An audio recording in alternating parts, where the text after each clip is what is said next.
Okay, good morning. Good morning. I'm Pat Michael. I'm a volunteer with the Middletown Historical Society, and we're here with Keith Schneider, who's our videographer. And we are in the Appoquinimink Community Library. Thank you to them for letting us use their studio. And we are here to talk to you, Brigadier General retired Terry Wiley, about your experiences in Middletown as a resident in Middletown and seeing the changes over time, what, if any, effect it has had on you and your family, and hopefully some positive things that you've experienced here in the town. I'm sure there are. But so what is your full name, and do you have a nickname? Terry L. Wiley, and I don't have a nickname. I just go by Terry. Okay. So, yes. When and how and where were you born? I was born on Anderson Street in Middletown on March the 8th, 1948. I was the second son to Howard and Aretta Wiley. And then later on, I had a younger brother, 5 years later, Daniel Wiley. So we grew up for probably the first 5 or 6 years on Anderson Street. And then my father moved to Georgetown on a Navy contract at the air base down there. So we moved down to Georgetown for 2 years. And then when we returned, we actually lived in an apartment above the mill house at Bunker Hill Pond for about 8 months. And then we moved into 117 West Main Street in Middletown. And that's where I grew up until I went into the service after high school in 1966. And then my mom and dad actually built a house out in Towns End and moved there in 1971. So they moved out of town, yes. So although you've been moved around several times, you've been in the Middletown area for all of your life. That's correct. And other than being in the service, I've raised my family once I got married to Gwen Walmsley Wiley. Okay, we grew up outside of Middletown on the Rumsey farm. Okay. Is where we raised our children for 13 years. Okay. And we now live on Middle Neck Road, which is on the west side of Middletown, near Warwick. So you're seeing the development as it's happening right now. Yes. We'll talk about that. How did your family come to live here? My mother grew up in the coal mines of West Virginia, Gary and Davie, West Virginia, outside of Welch. And my father was born down in Earlville, but his family was from Massachusetts.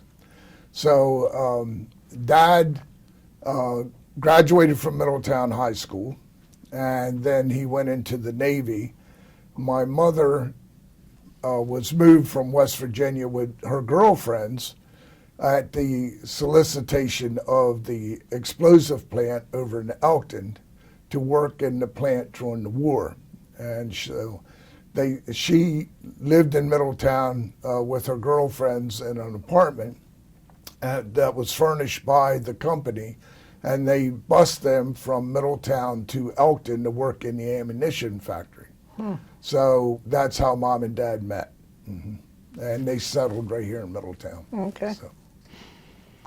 Do you have any other family members who live in the area, or is it just your My immediate family, Your immediate family. Yes.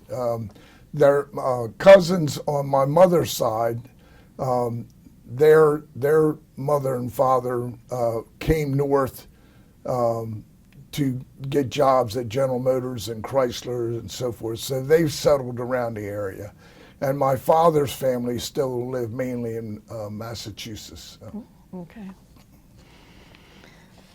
You explained a little bit about the houses that you lived in and apartments. Your house on Anderson Street, let's just start with that one. Okay. Describe it for us. How many rooms were in it? Did you have running water? Did you have electricity? Yes. It was a single house. There were row houses on Anderson Street, okay, but we had a single house. It was a two-story. It's still there. It's a little white bungalow, but we had all the facilities, modern facilities in the home that we needed. And the row houses, we had many friends that we grew up with that are longtime Middletown residents that are still around. And so we were all there on Anderson Street together, yes. Okay.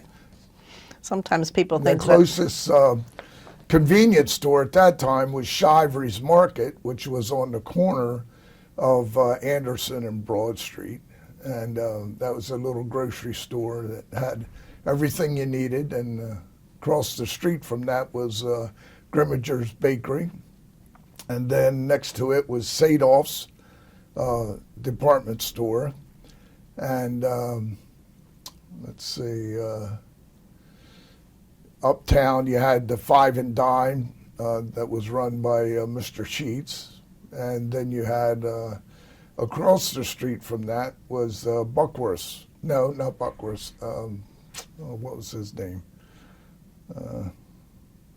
I forget that right now. But Buckworth's Hardware was also on Main Street. Yeah, those were the big stores. they were back then. Yes. What is your earliest childhood memory? Good or bad? Positive, negative? What? From living in Middletown. I can remember living on Anderson Street as a young child. Our family doctor was Dr. Crutchley, which was on the corner of Broad Street and Crawford Street. His family practice was there, and unlike today, when you walked into his office, his pharmaceutical supplies were on shelves there. You didn't have to go to a drugstore. He issued everything you needed, including injections. So it was a hometown doctor, and he did house calls. Yeah. So I remember house calls from him. Yes, yes. Okay. What kind of games did you play growing up? And who did you play with? Outside games, usually hide and go seek, tag, bicycle riding, sandlot baseball, sandlot games of all types, marbles. Used to play marbles, those type of things. Yeah. Not many board games. I don't remember playing many board games. We were usually outside all the time. So. And you played with the kids that lived around you? Yes. Is that typically what happened? Yeah. Everything was family back then. Everybody was family. What was your favorite thing to do for fun? Like the movies, go to the beach? Silver Lake during the summer. Mr. Shagrin owned the Silver Lake picnic area, and the swimming was available from early June till late September. And Sunday was a big day to go to Silver Lake. There was a H-shaped pier there with two diving boards, one on each end of the deeper side. And there was a concession stand there. There was changing facilities there. And which is now the Middletown Historical Society, was then referred to by us kids as the Old Academy. And the Old Academy had the town office in it.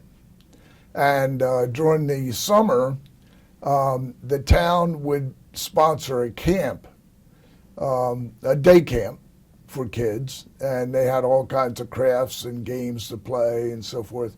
And then they also ran a school bus out to Silver Lake for swimming.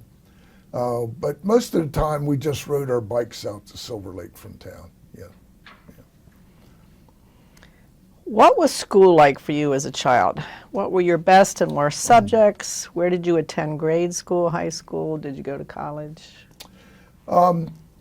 I attended Middletown High School from 1st grade to 12th grade, which is now the Everett Middle School, before it was revitalized.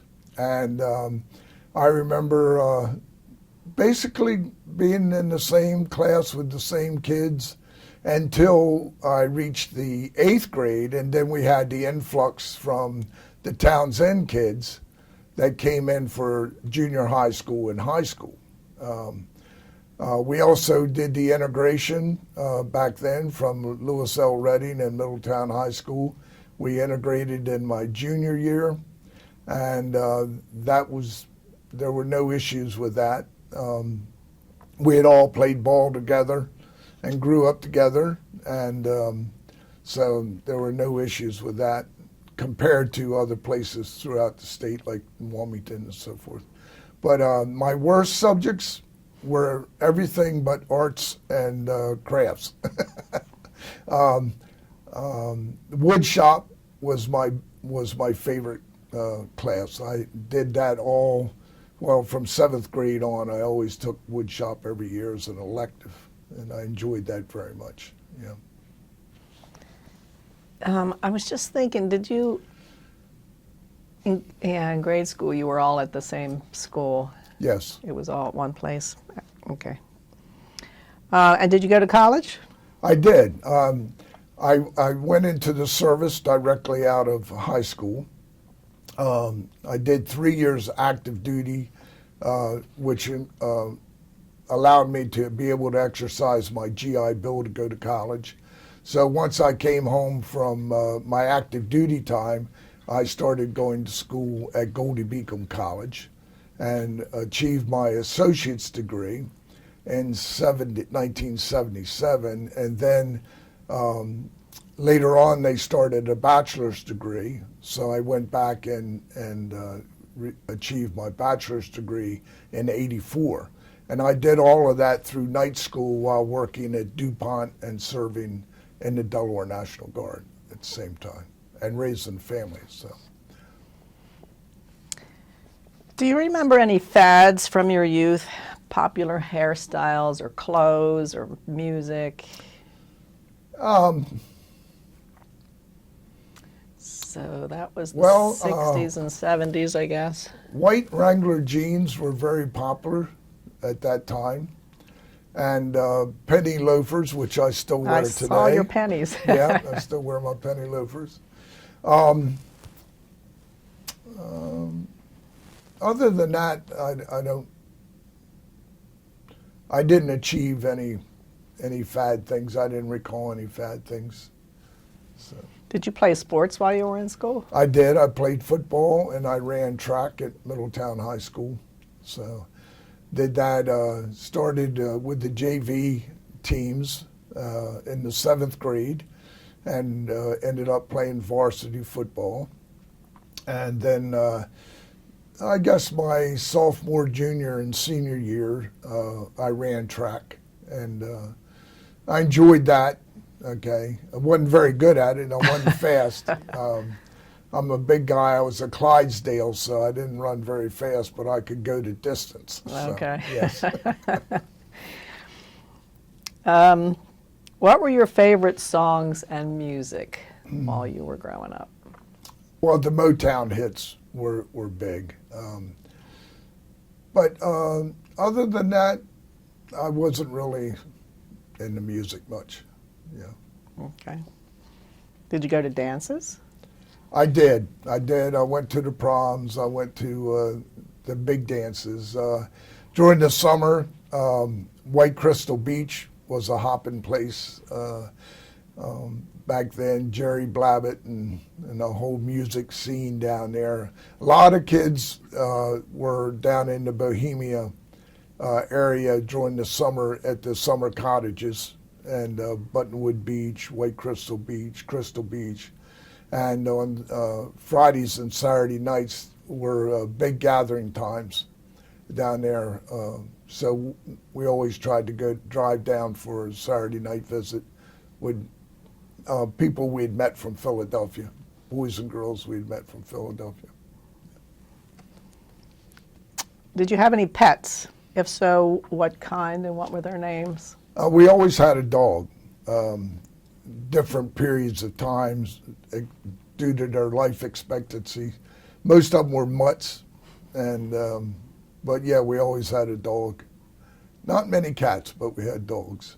Okay. What was your religion growing up? What church did you attend? I was born and raised with my parents in the Grace Orthodox Presbyterian Church on Pennington Street, which was the street behind the Everett Theater. It was built in 1938. It was a Presbyterian subdivision of the Forest Presbyterian Church on Main Street, where the main town clock is. And the congregation had a split, and Reverend Graham started I guess what we refer to today as a storefront church. They met at the Everett Theater for about a year and a half until they had money to build the church on Pennington Street. And that was built in 1938 and opened up. And stayed with that congregation until they closed just recently on June the 30th, 2025. And that property and the pastor's house were sold to Daniels and Hutchison, which had been big supporters of our church over the many, many years. And they now have another church that they're renting to there. So the ministry continues to go on. Were you ever mentioned in the newspaper or other publication? Yes, for sports, and then some of my military career was reflected in the newspapers. Yes. You were. I think you told me you were in Vietnam. Was your active duty? Yes. When you started? Yes. I volunteered for airborne infantry and for Vietnam out of high school. I arrived in Vietnam in July of '67 and stayed through '69. I fought with the 101st Airborne Division, 2nd 327 No Slack Battalion. And then I came back and served at Fort Bragg with the 82nd Airborne Division, the second of the 508th Red Devils. And I enjoyed that very much. The life of a soldier, airborne infantry soldier, yes. When you came back from Vietnam, how did you find the welcome home at that point in the 60s? Not much of a welcome other than the family and friends, but that was okay. I was busy and I continued my military career, so what was going on really didn't bother me much. I actually, when I was assigned to the 82nd Airborne Division, I had the opportunity to be sent to West Point as an instructor for 5 months. And during that time, they had Woodstock up in New York. And so my friend and I, a battle buddy of mine, we went up to Woodstock spent the day up there just admiring the different lifestyle. Completely different from the regimental military lifestyle that we were accustomed to. So, but it was entertaining. Yeah, that's exciting for you. I was too young to go. My parents wouldn't let me go. What world? You didn't miss much. Oh no, that's not what I hear. I hear I missed a lot. From my perspective, you didn't miss much. What world events had the most impact on you while you were growing up? Did any of them personally affect your family? So obviously the war. Well, before the war, I remember being in high school when John F. Kennedy was killed. That was an interesting period of time with all of the conspiracy theories and so forth and what was going on. But I remember the word of mouth going through the hallways of Middletown High School at the assassination of the president. That was significant. I remember being in 4th grade in Mrs. Townsend's class when the Shorten Walls Lumber Company caught on fire. And that was down on Wood Street. Well, that was the big lumber company in the area. And all the fire trucks from everywhere, Smyrna and Clayton and Townsend and Odessa, I mean, the fire sirens just kept going all day. Well, that was only a block from my home. So after school was let out and we started home, there was a lot of chaos with all the fire companies trying to pump water and put the fire out. So that was an experience in town, yes. So I guess you were frightened to find what you would find when you got home. well, not frightened, just fourth grade curiosity, you know, as a boy. So yeah. Okay, how do you celebrate holidays?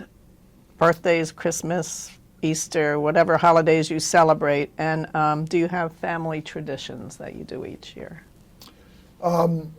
Just family gatherings.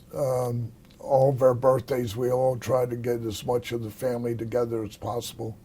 And Christmas or traditional Christmas, you know, going out and getting a Christmas tree and bringing it in, and the decorations and preparing for decorations and so forth. When I was growing up as a teenager on West Main Street, my father started a bicycle shop.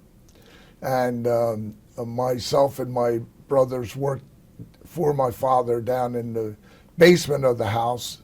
And we sanded and painted and decorated bikes and resold used bikes, especially during Christmas time, and new bikes that my father would pick up in Wilmington at Dunbar's bicycle shop. He would buy them at wholesale and bring them down and reprice them. And we would actually put them out on the porch of 117 West Main Street. That home no longer has a wraparound porch on it, but we'd put them out there for display. And so it was all good. How is Middletown different from what it was like when you were a child? How has it changed?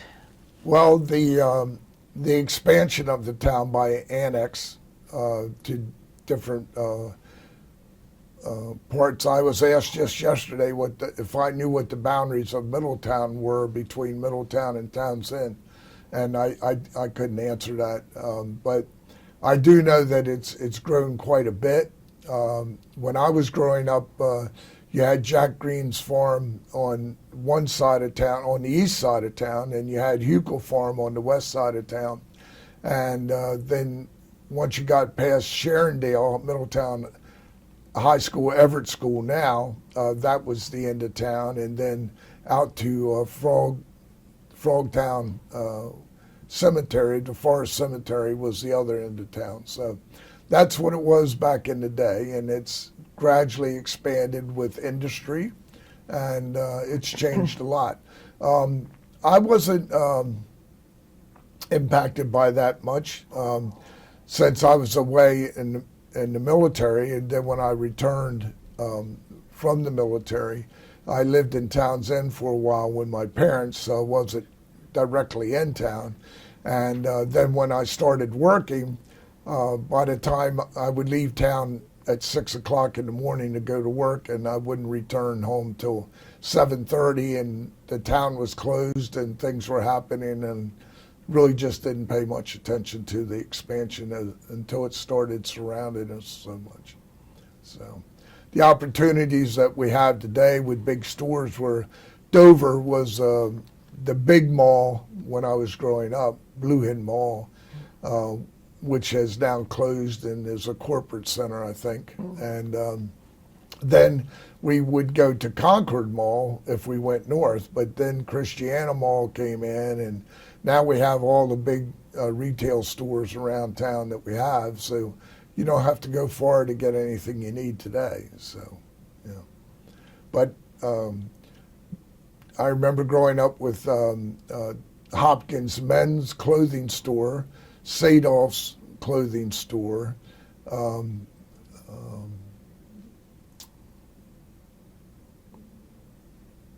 couple ice cream parlors, and that was about all we had in Middletown back then. So, yeah.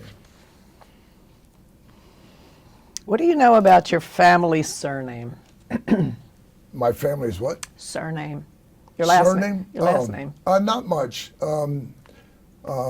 My grandfather, Dan Wiley, was a security officer at the Washington College down in Chestertown.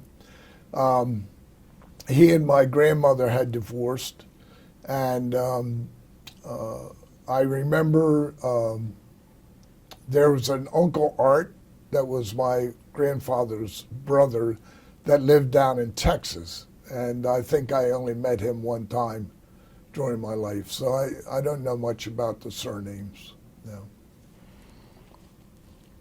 Is there a naming tradition in your family, such as always giving the firstborn son the name of the paternal grandfather? No, no. Considering that we're about to celebrate our 250th anniversary as a country, what stories have come down to you about your parents, grandparents, more distant ancestors who have lived here in America? On my mother's side, I think most of them were of an Irish immigrant or from Anglo-Saxon, and they came in to work in the mines, and all her family grew up in the mines down in West Virginia. My father's mother's side, the Brogans from Massachusetts, theoretically, I have no proof of this, and I've never investigated it, was supposedly had the first rake producing company in New England, up in Massachusetts, near Boston. So that's the only claim to fame I have from the Revolutionary times. Were they here during the Revolutionary times? Do you know that? I don't know that. Okay. No. So the Irish Americans, they came over here because of the famine, or? I have no idea. Okay. No. Are there any stories about famous or infamous relatives in your family? No. Just you? Not even me. Well, you were in the newspaper. Are there any special heirlooms, photos, Bibles, or other memorabilia that have been passed down in your family? No.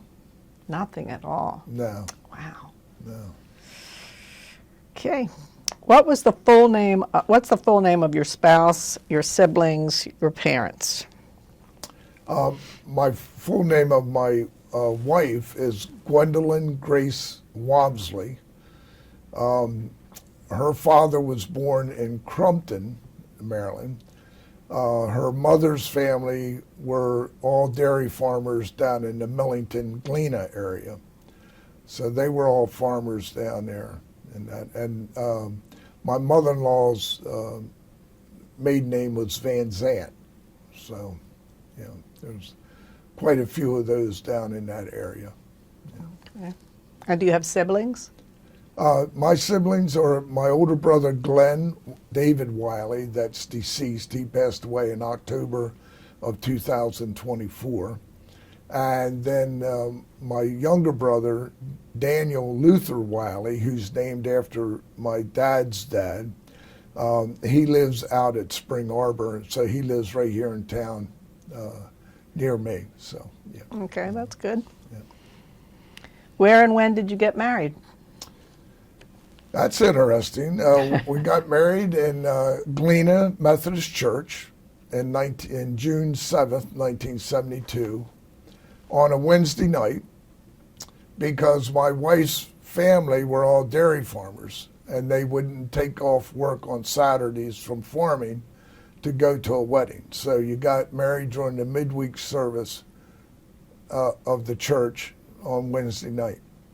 So that's where we were married at. Was there a big family celebration then after that, or how did you? No, it was mostly friends and family. It's not a very large church. We had a small wedding. We had the reception in the social hall of the Galena Methodist Church, and we honeymooned in Virginia. I took my wife down to introduce her to my mother's side of the family down in Virginia. Okay.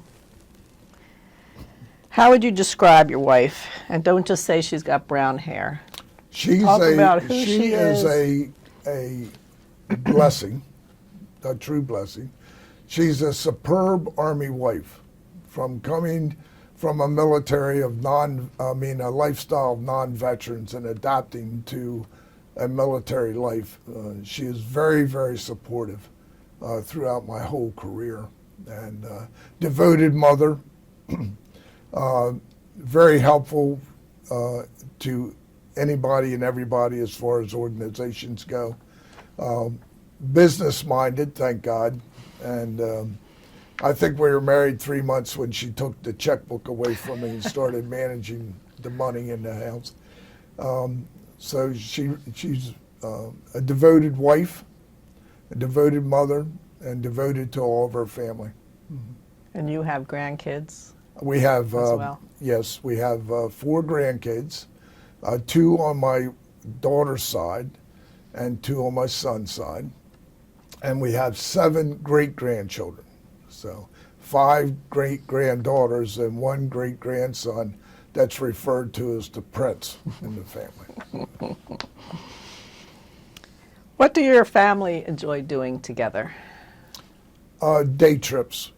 We enjoy going on day trips to local area entertainment things, Sight and Sound, or Lancaster area. We love going to the beach together as a family, and we always try to spend at least a week together at the beach. We prefer Bethany Beach, and we rent a place down there for the family.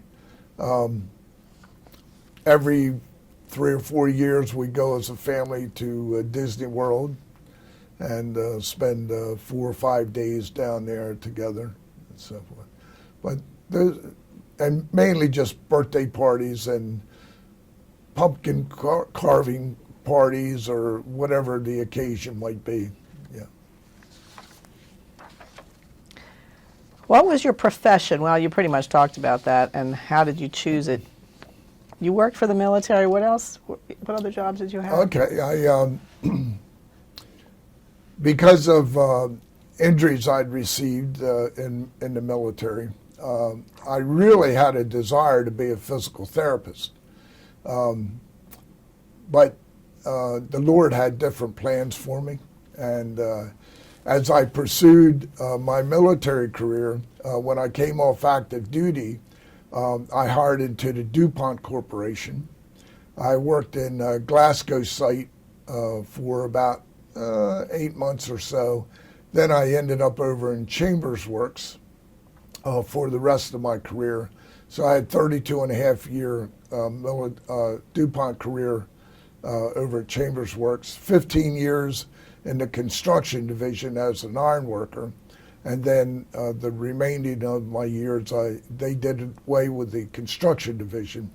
And I pulled out my degree from college and went into research and development in the labs at Jackson Lab over at Chambers Works. So I had a split career the whole time. Simultaneously, I was serving in the Delaware National Guard as a signal officer doing satellite communication work for them.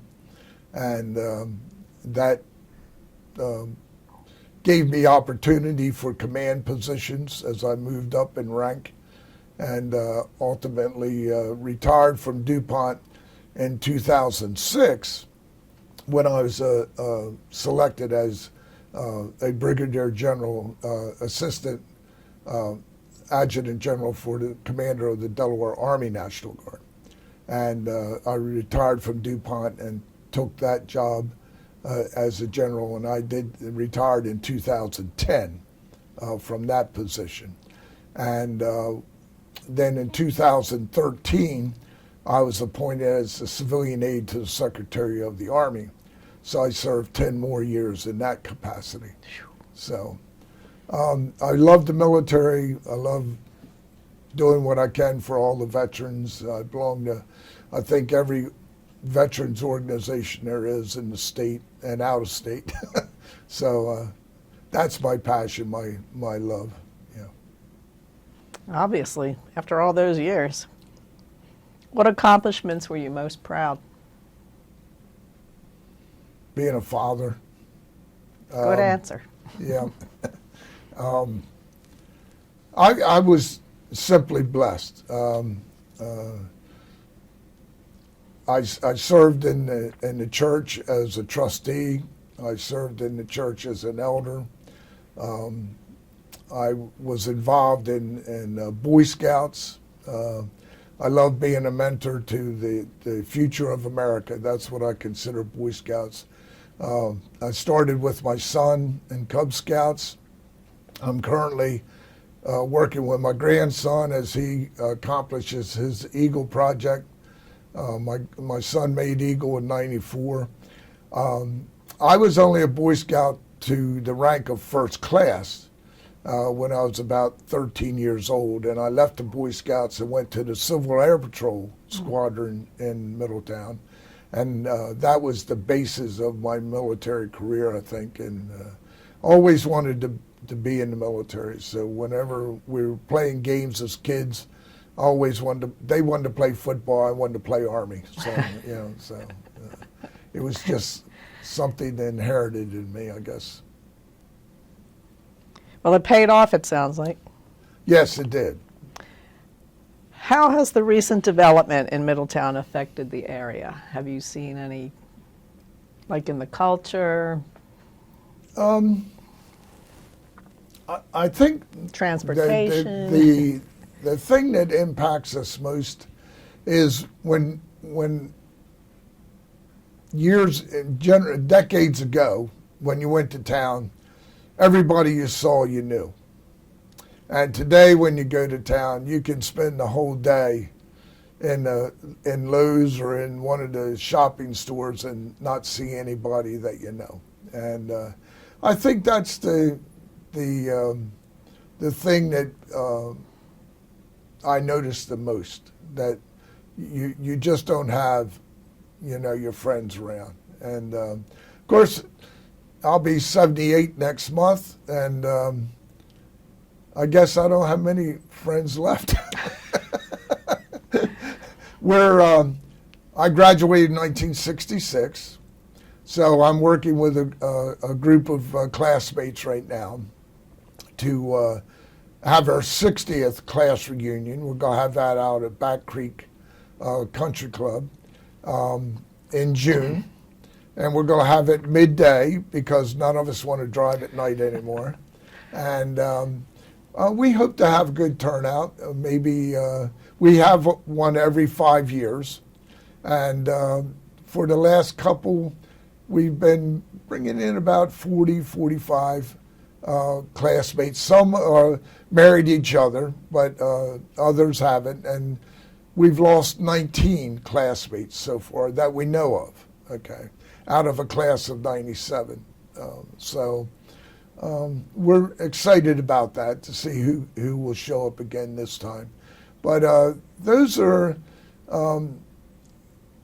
some of the areas that we miss most. And typically, when someone from my generation passes away and we have a funeral, that's the only time you really get to meet the people that you grew up with, So I think that's the biggest change. As far as the number of stores and eateries and so forth, we don't eat out a lot. My wife's a great cook and she likes to cook, so we do go to dinner every now and then, but there are many establishments here in town now that we've never been to, and don't have a desire to go to them, just to seek out what cuisines they might have, so, yeah. Okay. We don't go to the movies much. I probably go to the movies once a year, if that's usually for an animated Disney show or something like that. Is that So, as a result of COVID, or did you never really go to the movies? I never really had time to go to the movies. Working the way I did and being involved in the military so much, I wasn't always around.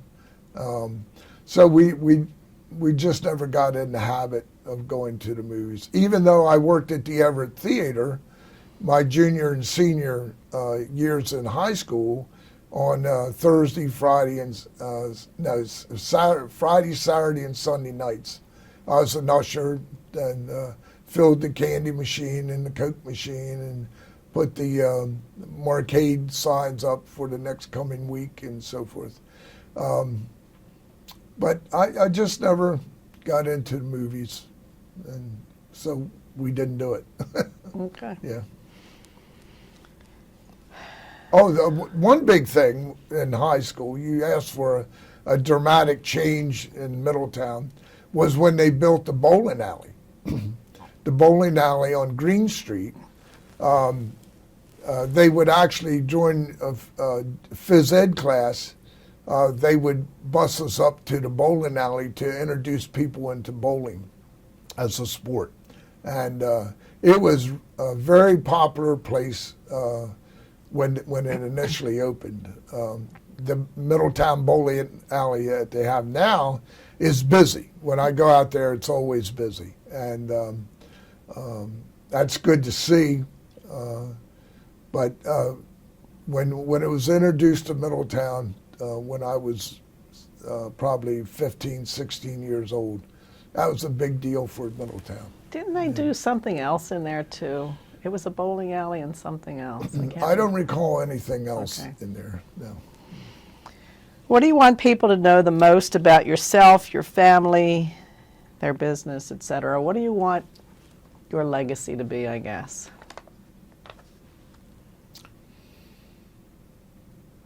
That you want to share in this video? I don't know that I need a legacy. It's not a goal of mine. You know, they say you die twice.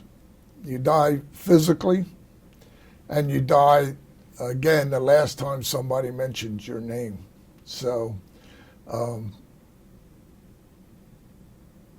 we don't know when that's going to be or how it will happen, but I think if I wanted to be remembered, it would be that I tried to live to my goal of when you're blessed, you have to give back. And when you're blessed, you have to give back. And that's why I continue with scouting, to give back to the future of America.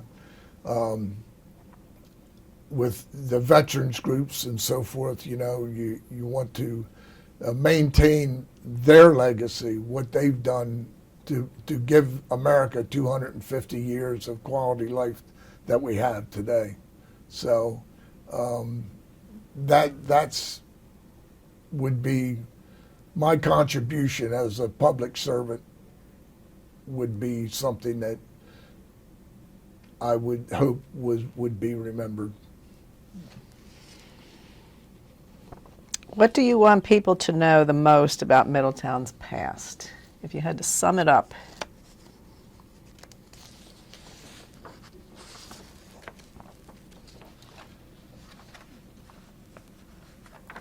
Just to remember the, well, they can't remember it because they never saw it. Today's kids you can't go back and try to remember or have remembered what the town used to be, what it started out as.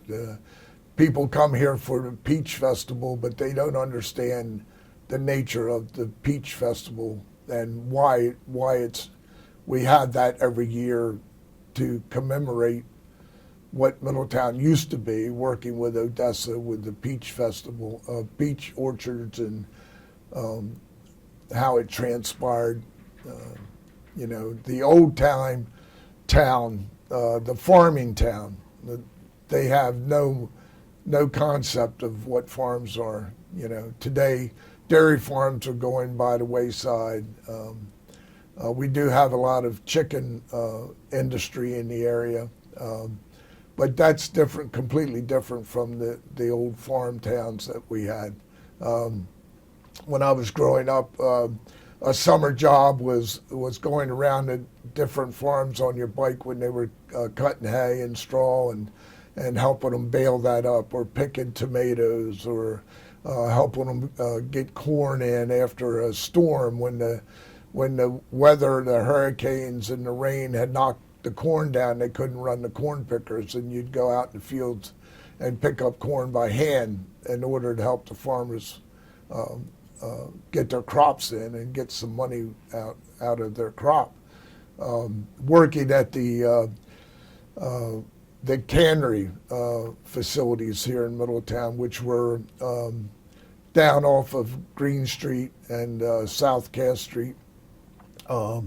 They had truckloads of cucumbers would come in from the farms in baskets, and you would work there as a young boy or a girl, emptying the baskets on the conveyor belts and having people side the cucumbers for pickles or slicing or whatever, and tomatoes would come in after that, and those are the things that made Middletown in my youth great. But kids have no idea of that today. And the 150-acre farm across from me, they plant barley, they plant wheat, they plant soybeans, they plant corn. And when it comes harvest time, where they get up the straw, that would be a job for 5 or 6 boys. Today, with automation on the farm, a farmer can do that simply sitting in the tractor and running the balers and the different rakes and so forth that they have. And those are, automation has cost those kids the experience. Not so much the job, just the experience of being able to work. So I think that's the things they won't remember because they never saw it. But that will be the things that made Middletown what it was for me as a youth. Yeah. Very good. Yeah. Is there anything else you want to say? No, I thank you very much for this opportunity, and look forward to seeing the finished product. It will be great. Believe me. Okay. Thank you very much for doing it for us. Well, I hope your other interviewees that come in can all contribute to the spaces I left out.